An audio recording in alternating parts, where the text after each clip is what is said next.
അള്ളാഹ് നമുക്ക് നിക്കാട്ടൊന്നും കിടക്കാം കയ്യിന് പിടിക്കും. ഇത് മലപ്പുറത്തല്ലേ കുട്ടികളെ നിക്കാഹ് മര്യാദക്ക് വിളിച്ചു എന്നാ പറഞ്ഞ കുട്ടിയെ അല്ലല്ല അയ്യത്താപ്പ നോക്കിട്ടല്ല ഇപ്പൊ നിങ്ങൾ എടുത്തത്. അന്നങ്ങനെ നിങ്ങൾ പറയും ഒരു മതപണ്ഡിതനായ ഒരു മനുഷ്യൻ തൻ്റെ നിക്കാഹിലേക്ക് കയറുന്നതിൻ്റെ മുമ്പ് ഞാൻ ആ നിക്കാഹിൻ്റെ വചനങ്ങൾ പറയുമ്പോൾ അത് തെറ്റിപ്പോകുമോയെന്ന് എനിക്ക് പേടിയാകുന്നു എന്ന് പറഞ്ഞത് ഈ വീഡിയോ കണ്ടപ്പോൾ എനിക്കിങ്ങനെ ഓർമ്മ വന്നു.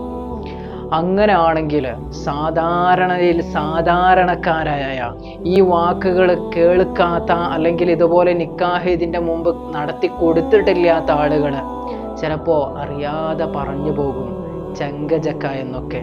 കാരണം അത് പേടി കൊണ്ടാണ്. ആ ഒരു അവസരം മുതലെടുത്തുകൊണ്ട് സംഗതി ഇത് രസത്തിന് വേണ്ടി ചെയ്യുന്നതാണ്.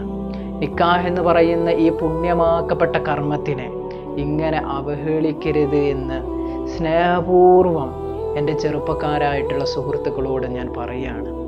ഒരുപാട് വീഡിയോകൾ കണ്ടു സോഷ്യൽ മീഡിയയിൽ.